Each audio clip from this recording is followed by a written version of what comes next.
기도합시다. 예수님의 성탄을 미리 축하합시다.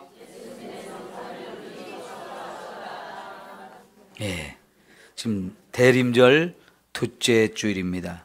예수님의 성탄절이 이제 점점 가까이 오는데 세상은 여전히 전쟁과 어려움으로 가득합니다. 예수님은 하늘 영광을 버리고 오셔서 자기를 또 죽여서 막힌 담을 헐어주셨습니다. 하나님과 우리 사이에 원수된 것을 허물어 버리시고 사람과 사람 사이에 원수된 것도 허물어 주셔서 원수된 자들이 하나가 되게 하시고 멀어졌던 자들이 가까워지게 하는 이 은혜를 위하여 예수님이 오셨는데 지금이야말로 또 예수님의 이 사랑이 가장 필요한 때인 줄 믿습니다. 믿음을 가진 저와 여러분이 세상에서 예수님의 역할을 작지만 감당해야 세상이 아름다워질 수 있고 문제가 해결되어질 수 있다 생각합니다.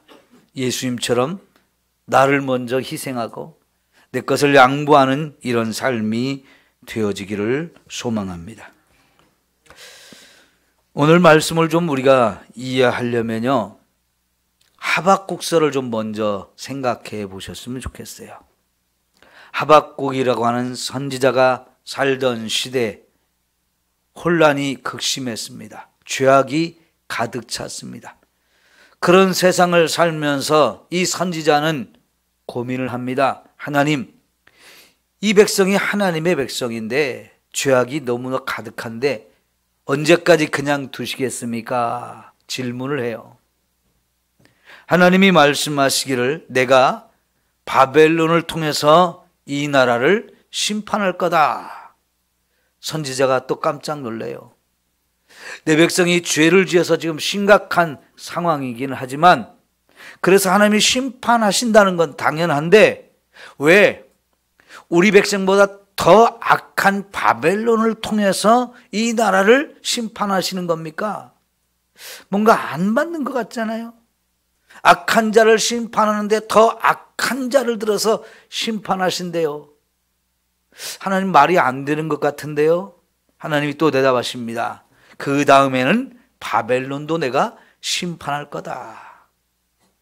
그러면 하나님, 이 백성도 망하고 이 백성을 심판한 바벨론도 망하게 하면 세상에 다 죄인인데 하나님의 심판을 받아 다 멸망하고 나면 구원받을 자가 누굽니까?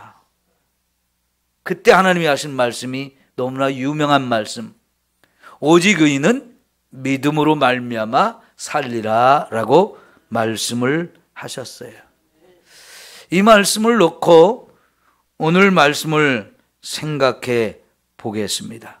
왜냐하면 이 하나님의 말씀의 원칙을 따라서 오늘 말씀을 보지 않고 그냥 인간적인 눈으로 보면 하나님에 대해서 오해를 하게 됩니다.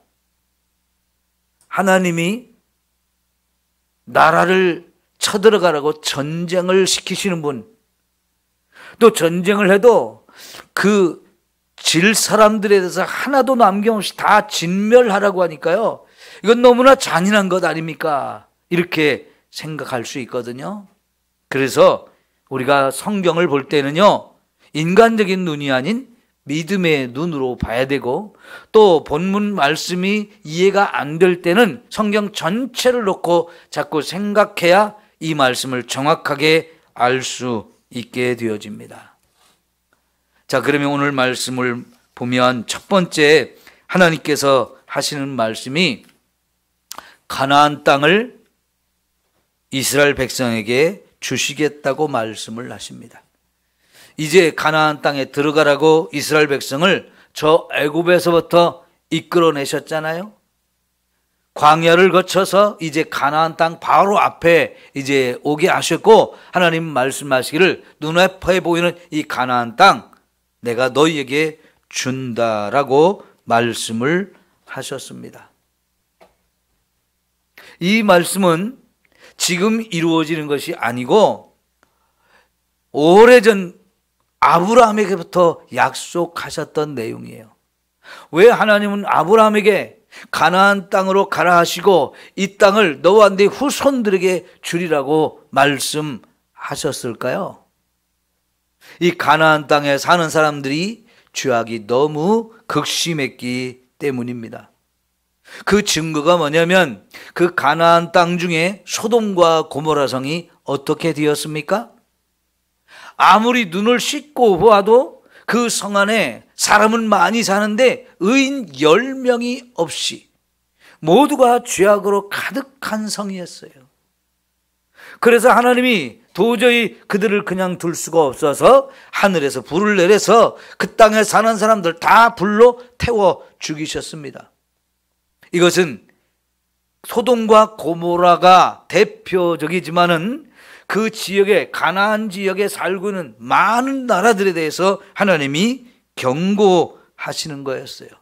죄가 극심해지면 이렇게 하나님의 무서운 심판이 임할 수밖에 없다는 것을 경고했지만, 안타깝게도 그 소돔과 고모라 성이 불로 그렇게 어마어마하게 타서 죽는 상황을 보면서도 그들은 하나님의 경고를 무시한 겁니다.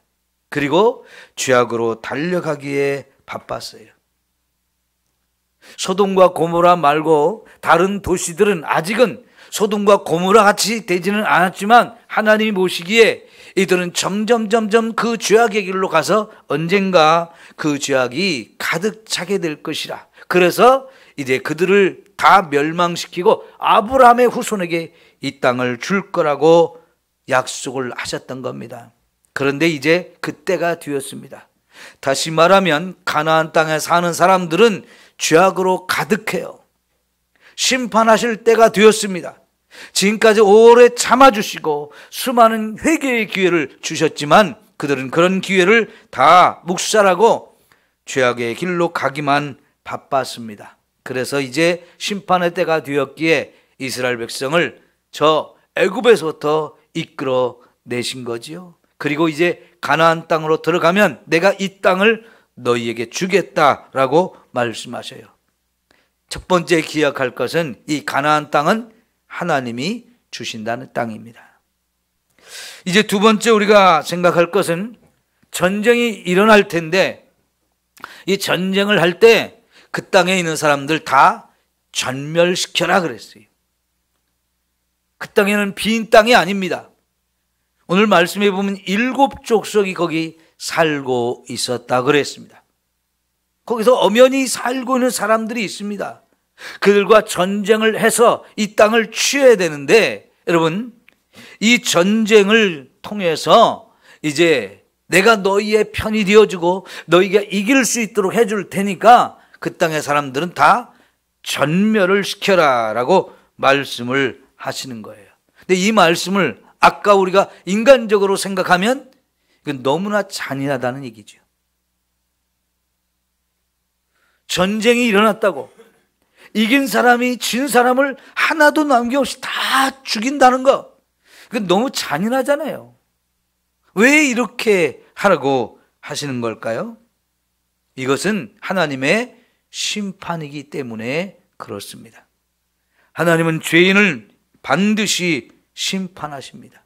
그래서 이 전쟁도 하나님의 심판하는 전쟁이고 이스라엘 백성들은 하나님이 죄인들을 심판하는 심판의 도구로 사용하는 거예요. 괜히 잘 살고 있는 사람들 땅을 빼앗아 가지고 누구한테 주겠다 이런 게 아닙니다. 그들은 심판을 받아야 할 정도로 너무나 죄악에 빠져 있는 사람들이기 때문에 더 이상 하나님이 참을 수 없을 정도로 그 죄악이 가득 찼어요. 그래서 이제 하나님이 이스라엘 백성들에게 그들을 완전히 진멸시키라고 말씀을 하시는 거죠. 여러분, 하나님의 심판을 우리는 무서워해야 합니다. 하나님의 심판이 성경에 여러 번 나오고 있거든요. 그때마다 여러분 노아 홍수 시대를 생각해 보세요. 온 세상에 있는 사람을 다 전멸시켰잖아요. 소돔과 고모라도 다 죽이지 않습니까?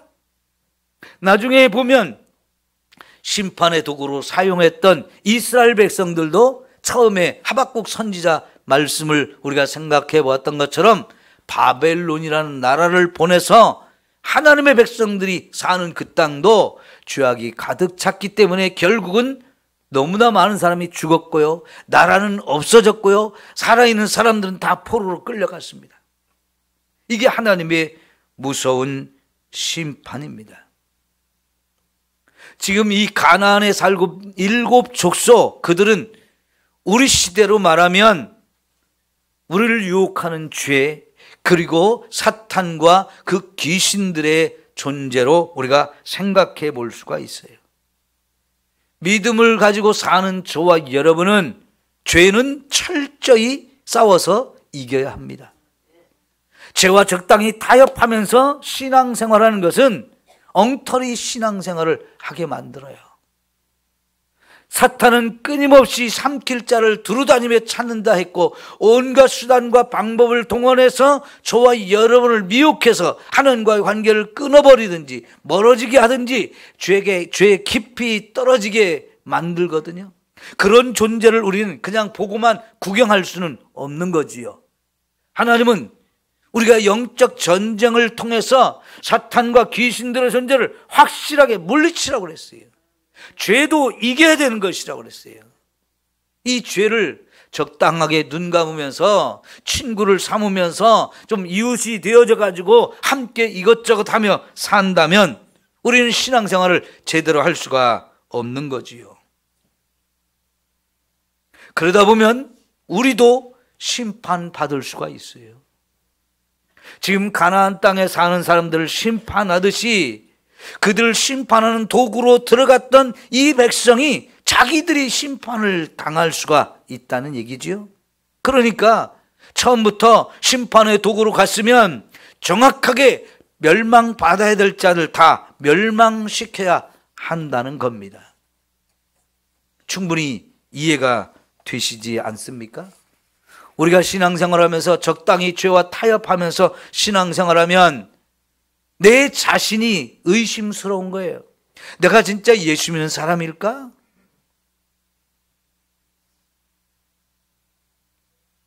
남을 심판하는 자가 자기가 심판을 받는 자리에 처하게 될 수 있는 것이기 때문에 하나님이 이 싸움을 할 때 확실하게 진멸을 시키라고 말씀을 하시는 겁니다.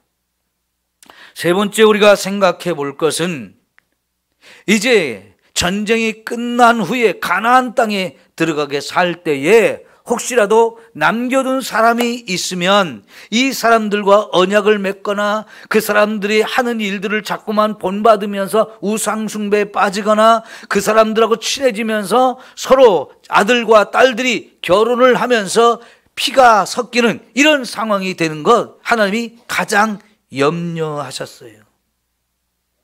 물론요, 이 전쟁이 전체적으로는 이스라엘 백성이 완벽한 승리로 끝났습니다.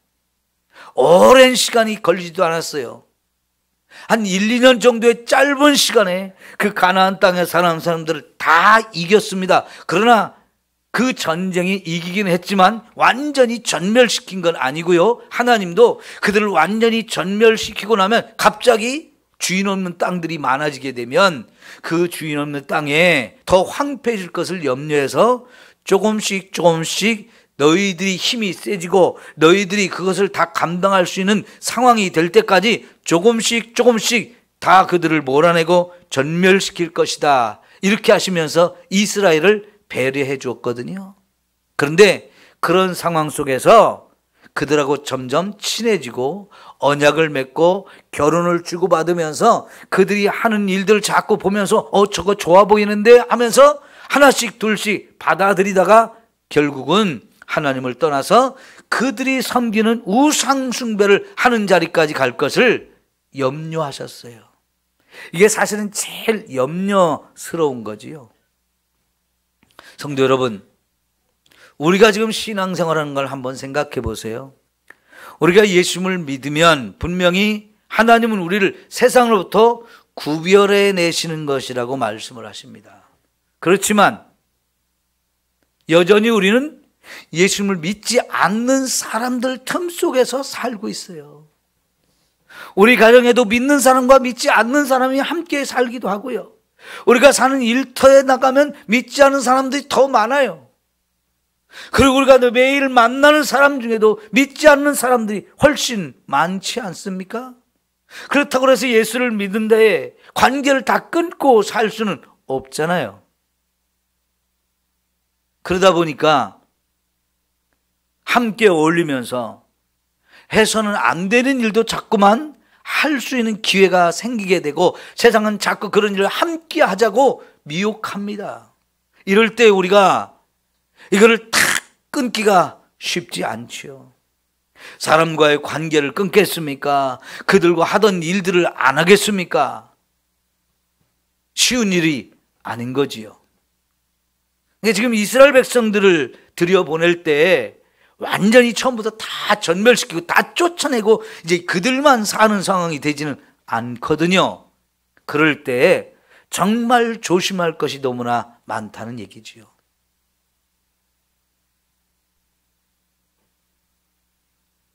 제가 예전에 신학대학을 가기 전에 시골 고향에서 아버님이 갑자기 슈퍼를 하게 됐어요. 마을에서, 시골 마을에서. 근데 아버님이 연세가 드시니까 뭐 계산하는 이런 게 좀 점점 힘들어지잖아요. 그래서 제가 슈퍼를 주로 많이 이렇게 있었는데요. 슈퍼에서 파는 여러 가지 생필품 중에는 술도 팔지 않을 수가 없잖아요. 시골에 술 드시는 분들이 많은데요.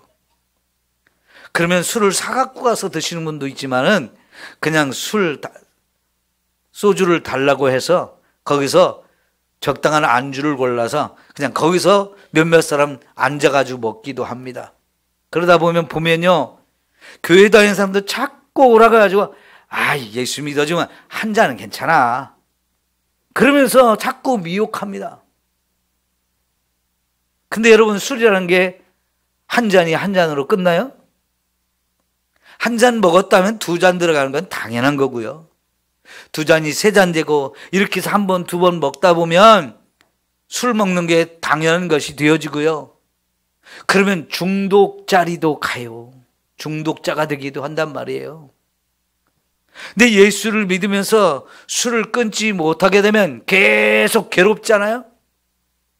교회 가서 앉아 있어도 내가 예수 믿는 사람인가 아닌가 스스로 고민하고요. 내가 이렇게 신앙생활해도 되는가 하면서 마음에 안 들어요. 그러다 보면 교회 오는 것이 한 번, 두 번 또 빠지게 되어져요. 하나님 보는 거 미안해서요. 여러분, 이게 우리의 신앙생활이 되면 신앙이 깊어지지 못하고 자라지 못하고 바로 설 수가 없어요. 그렇게 우리를 미혹하는 것들이 세상에 너무나 많은 거지요. 내가 제대로 신앙생활을 내버려 두면, 제 신앙생활 하도록 내버려 두면 좋겠는데요. 왜 이렇게 세상은 자꾸만 미혹하는지요. 근데 그 사람이 그러는 게 아니고 사탄이 그 뒤에서 자꾸만 저와 여러분을 작은 일로부터, 쉬운 것으로부터 자꾸만 미혹을 해서 하나씩 둘씩 세상으로 자꾸만 우리를 끌고 가는 거지요. 그걸 하나씩 둘씩 허용하다 보면 쉬워지는 거예요. 큰 일도 하게 되어지는 거예요. 여러분, 사막을 여행하는 어떤 여행자가 낙타를 타고 다니면서 여행을 하는데 저녁이 되면 텐트를 치고 자기는 텐트 안에 들어가서 자고 낙타는 밖에 이렇게 묶어 놓습니다. 근데 밤이 되면 사막은 추워지잖아요. 그래서 추워지니까요, 밖에 있던 낙타가 주인님을 불러서, 주인님, 제가 너무 추운데요, 제 코만 텐트 안으로 좀 넣어주면 안 될까요? 주인이 허락했어요. 코가 텐트 안으로 들어가니까 얼마나 따뜻해요. 근데 좀 시간이 지나다 보니까요, 너무 추워요. 그래서 또 주인을 불러서, 주인님, 제 목만 다 들어가면 안 될까요? 알았다. 목도 들어보내라. 그럼 목을 쑥 집어넣습니다. 좀 더 지나다 보니까 점점 더 추워지니까요, 주인님, 너무 추운데 제 앞다리만 들어가면 안 될까요? 이 낙타가 앞발을 쑥 집어넣으니까요, 주인이 있을 자리가 없잖아요. 저만큼 가해로 밀려났습니다. 시간이 더 지나니까요, 이 낙타가 물어보지도 않고 뒷발까지 쑥 들어왔어요. 그리고 나 주인을 밀어냈어요. 죄가 이런 겁니다. 하나를 허락하면 두 개가 되고 세 개가 되고, 그러면서 결국은 내가 그 죄에 완전히 종 노릇을 하게 되어지는 거죠. 하나님은 끊어야 될 것은 끊어야 된다라고 말씀하셔요. 정리해야 될 것은 확실하게 정리하라고 말씀하십니다. 그냥 적당히 두 개 다 쥐고 하나님도 믿고 세상과도 짝하고 이러면서 신앙생활하는 것은 옳지 않습니다. 신명기 6장에서 우리 하나님 말씀하셨죠. 하나님 사랑하는 것은요, 적당히 하는 게 아니고 마음을 다하고 뜻을 다하고 힘을 다해서 하나님을 사랑하는 것이라고요. 하나님은 50%만 사랑하고 세상도 50% 사랑하는, 그거 맞지 않다는 얘기입니다. 세상에 주었던 나의 모든 것을 하나님께 100% 드리는, 이것이 진짜 신앙이라는 거예요. 하나님이 마음을 다하고 뜻을 다하고 힘을 다하여 주 너희 하나님을 사랑하라는 그 말씀을 구체적으로 이렇게 가르쳐 주시는 거예요. 그거는 언약도 맺지 말고 그들이 하던 우상 숭배도 본받지 말고 그들과 결혼도 하지 말고 끊어야 된다는 겁니다. 그래야만 온전히 하나님을 사랑하는 것이 될 수 있다는 것이에요. 여러분, 악은 그 모양이라도 버리라고 그랬죠. 악은 그 모양이라도 확실하게 버려야 됩니다. 시편 1편 1절을 한번 생각해 보세요. 복 있는 사람은 어떤 사람이라고 그랬습니까? 악인들의 꾀를 따르지 아니하고 죄인들의 길에 서지 않고 오만한 자의 자리에도 앉지 않는 것이라고 그랬어요. 함께 모의를 하고 그들과 함께 길을 걸어가고 그들이 앉은 자리에 같이 앉아 있는 거 절대로 아니라는 겁니다. 그렇게 하기 위해서는 하나님의 율법의 말씀을 주야로 묵상하면서 그 말씀대로 살아갈 때 이게 진짜 복이 있는 사람이고 그 사람은 시냇가에 심은 나무 같은 엄청난 복을 받는다라고 말씀을 하시잖아요. 이제 하나님이 말씀하십니다. 하나님을 믿는 사람들, 너희는 누구냐? 하나님의 거룩한 성민이다 하는 겁니다. 우리 따라할까요? 나는 하나님의 성민입니다. 나는 하나님의 성민입니다. 이게 중요해요. 소크라테스도 너 자신을 알라 그러는데 이게 너무 중요하죠. 내가 누구인지를 아는 게 너무나 중요하기 때문에 세계적인 철학자가 그 말이 지금까지도 세상 많은 사람들에게 큰 깨달음을 주지 않아요? 이제 하나님을 믿는 사람인 우리는 내가 누구인지를 알아야 되는데 하나님 말씀하십니다. 너는 하나님의 성민이다. 하나님의 성민이다. 제가 참 먼저는 하나님을 강조했고 두 번째는 성민을 강조했죠. 두 가지가 다 중요합니다. 우리는 하나님의 성민입니다. 하나님이 거룩한 백성으로 저와 여러분을 택하셨다는 거예요. 그러나 우리가 이렇게 하나님의 성민이 되기 전에 우리는 어떤 존재였습니까? 저 애굽에서 430년 동안 대대로 종살을 하던 사람들이었다는 거예요. 종의 신분이었던 것 정확하게 기억하라는 겁니다. 그런데 그 종의 신분이었을 때 왜 430년 동안이나 종살을 하는 겁니까? 거기서 벗어날 힘이 없었어요. 그래서 후손들도 내 힘으로는 해방시켜 줄 수가 없습니다. 나도 스스로가 해방될 수가 없는 존재이고 내 후손을 아무리 많이 낳아도 그들도 계속 이 애굽의 종살이 할 수밖에 없는 형편이었습니다. 그런데 하나님이 찾아오시고 하나님이 그들을 기가 막히게 건져내셨잖아요. 그래서 하나님의 성민이 되게 하신 겁니다. 어마어마한 은혜요, 엄청난 축복으로 이렇게 하나님의 성민이 되었죠.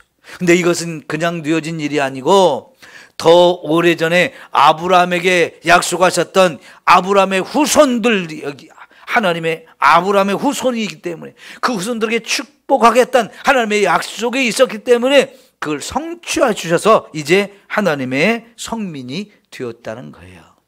그러면서 하나님 말씀하시기를 왜 내가 너희를 이렇게 사랑하는지 아느냐?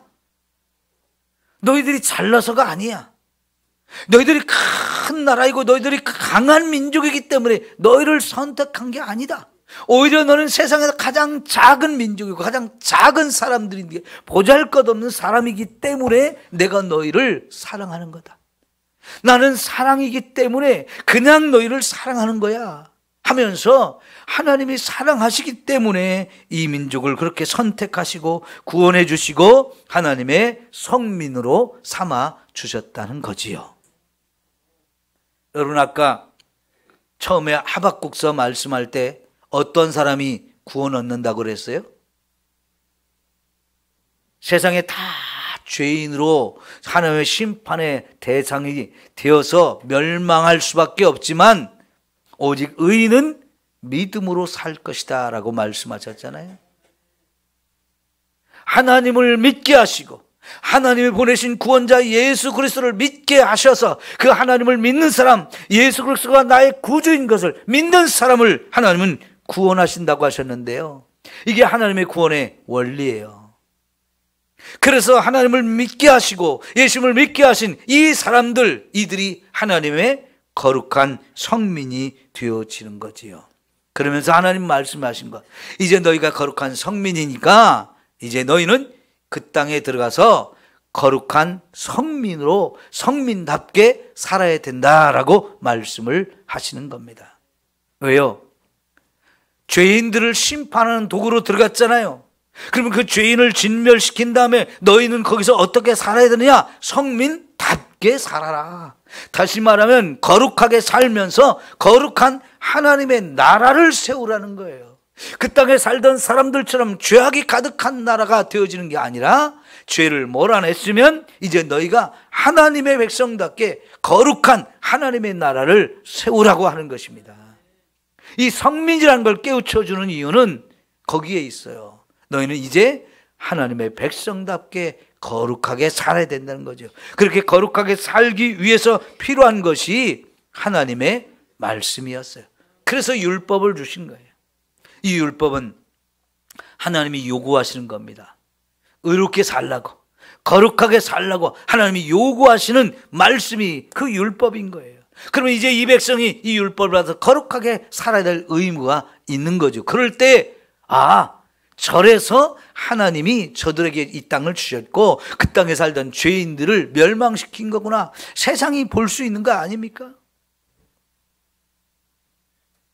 이 세상 사람들에게 하나님이 어떤 분인지를 드러내야 되고 하나님을 믿는 사람들이 어떻게 사는지를 보여줘야 할 거룩한 책임이 이 성민에게 있는 거예요. 이것을 하라고 죄인들을 몰아낸 심판의 도구가 되고 이제 그들을 심판했으면 너희가 그 땅을 차지해가지고 너희가 거기서 거룩한 하나님의 나라를 세워야 할 책임이 있다는 거지요. 오늘 저와 여러분이 신앙생활을 할 때 너무나 중요한 얘기예요. 하나님의 백성으로서 하나님 백성답게 살 때 세상이 우리를 보면서 놀라게 되고 인정하게 되어지고 우리도 하나님을 믿어야 되는구나. 우리는 세상의 빛과 소금이 되어야 된다고 예수님이 말씀하신 게 그런 의미입니다. 너희의 착한 행실을 보고 그 행실을 보면서 사람들이 하나님께 영광을 돌리게 하라고 하셨죠. 오늘 우리가 이런 부분에서 심각한 문제를 가지고 있습니다. 왜 우리나라가 지금 이렇게 혼란스러울까요? 한참 잘 나가고 있었지 않아요?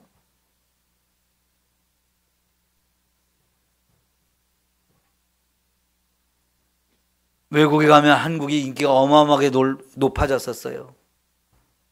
세계적인 가수들이 인정을 받게 되고, 세계 가면 한국 노래 부르면 한국 가수들 얘기하면 막 전 세계가 막 좋아가지고 난리를 피우죠.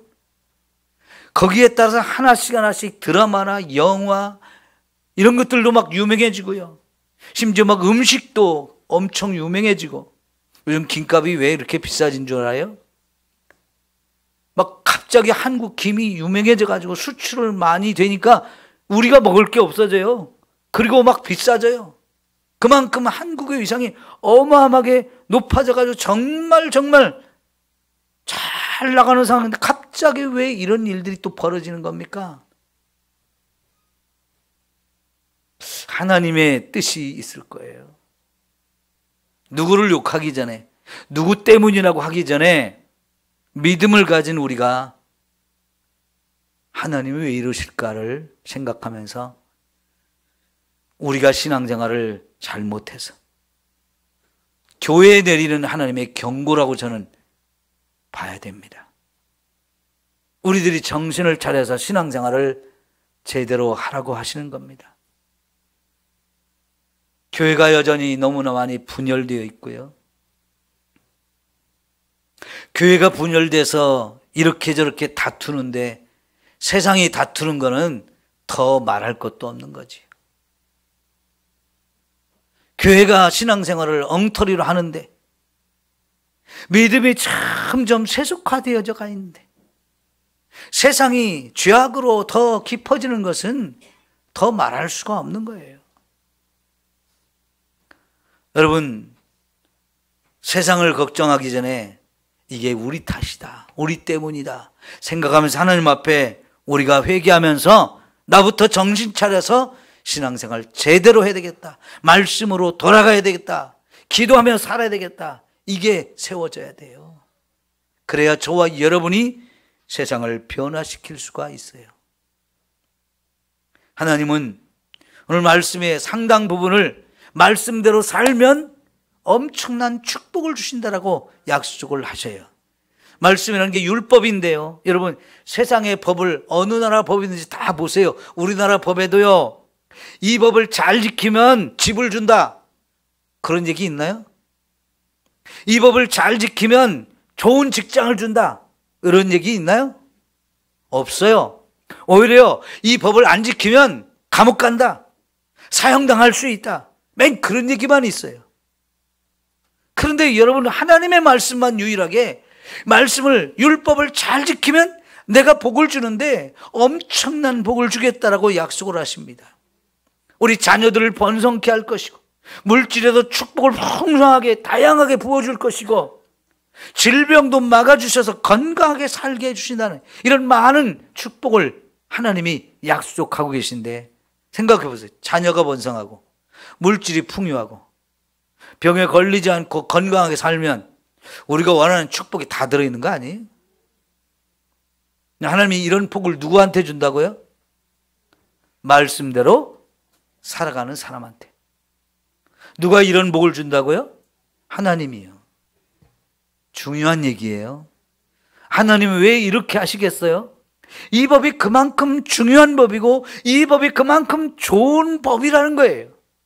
그렇게 살기만 해도, 이 법을 지키기만 해도 하나님이 자연스럽게 이런 엄청난 복을 약속하시는데, 그 법이 그렇게 중요한 법이고 좋은 법인 거죠. 다시 말하면 하나님의 뜻을 이루어가는 법이고, 다시 말하면 저와 여러분에게 생명의 길이고 축복의 길이다 하는 겁니다. 그만큼 좋은 법을 우리에게 주시면서 이 법을 지키라고 말씀하세요. 그러나 불순종하는 자에게는 즉각 보응하신다라고 말씀하세요. 축복은 1000배까지 부어주신다고 하시는데, 하나님 너무나 좋으신 하나님이신데요. 자, 오늘 말씀을 정리해 보십시오. 하나님은 아브라함의 후손인 이스라엘에게 그 땅을 주신다고 하셨는데, 이제 때가 되어서 그들을 애굽에서 끌고 오셨어요. 그런데 가나안 땅에 살고 있는 사람들을 가서 심판하라는 거예요. 심판의 도구가 되라는 거예요. 여러분, 우리는 이 땅에서 살면서 정말 죄악과 싸워야 됩니다. 죄와 싸워서 이기는 자가 되어야 돼요. 하나님이 내 편이 되어주시면서 힘을 주시면서 이길 수 있는 은혜를 주시니까 우리가 싸울 용기만 가지고 맞서 싸우기만 하면 당연히 이기게 해주시는 거지요. 세상에는 우리를 그냥 내버려두지 않고요, 마귀와 그 졸개들인 귀신들이 다니면서 지금도 계속 미혹하고 우리들을 끌고 가려고 해요. 거기에 쉽게 여러분 허용하지 마시고 끊어내십시오. 물리치십시오. 그 권세를 주셨어요. 마귀를 이길 권세, 귀신을 쫓아낼 권세를 다 주셨으니까 그 권세를 가지고 담대하게 물리치시면서 승리하셔야 되고, 세상과 자꾸만 타협하고 적당히 따라가는 이런 모습이 아니라, 세속화되어지는 것이 아니라 성별된 하나님의 백성으로서 거룩하게 살면서 내가 하나님 나라를 이 땅에 이루어가는 자가 되어야 됩니다. 예수님이 가르친 기도의 첫 부분이 뭐예요? 하늘에 계신 우리 아버지여, 이름이 거룩히 여김을 받으시오며, 하나님을 거룩하게 할 책임이 우리에게 있다는 뜻입니다. 나라가 임하시오며, 이 나라가 어떤 나라입니까? 아버지의 나라, 하나님의 나라가 이 땅에 임하기를 위해서 우리가 힘써야 돼요. 뜻이 하늘에서 이루어진 것 같이 땅에서도 이루어지이다. 누구의 뜻입니까? 아버지의 뜻이 이 땅에 이루어지도록, 저와 여러분이 그 아버지의 뜻을 내 삶 속에 이루는 일을 먼저 하면서 세상에 보여줄 때 세상도 우리를 보면서 하나님께 영광을 돌리게 될 겁니다. 이것이 오늘 우리가 이 땅에, 가나안 땅에 들어가면서 또 이렇게 살아야 될, 세상에 보여줘야 될 모습이거든요. 이 나라를 하나님께 맡기면서 우리가 하나님 나라를 이 땅에 심고 세워가는 이 삶을 살아갈 때, 죄에 빠져 있는 사람도 이게 아니고 이거 멸망의 길이고 우리가 저 예수 믿는 사람들과 함께 살아야 되겠구나, 이렇게 되어야 합니다. 우리는 하나님의 성민입니다. 기도합시다. 하나님, 우리를 불러서 하나님의 성민이 되게 하시니 감사합니다. 죄에서 불러내신 우리 주님, 죄와 싸우라고 하시고 승리하면서 거룩한 삶을 살라고 하셨습니다. 그러기 위해서 말씀을 마음에 새기고 그 말씀을 따라 살아야 된다고 약속하시는 주님, 우리가 이렇게 심히 부끄러운 신앙생활을 하기에 하나님이 이 나라에 우리가 책임을 다하지 못해서 국가적인 어려움과 국난을 허락하신 것 아니신지요? 우리가 먼저 회개합니다. 내가 엉터리로 신앙생활한 것, 세상과 적당히 타협하며 짝하며 살았던 것들을 회개합니다. 죄가 여전히 우리 속에 깊이 뿌리를 받고 있는 것들, 이제는 확실하게 끊어내고 정리하고 거룩한 성민답게 살면서 세상에 빛이 되고 소금이 되어서 세상을 살리고 세상에 소망을 줄 수 있는 교회가 되게 하여 주옵소서. 예수님의 이름으로 기도하옵나이다. 아멘. 찬송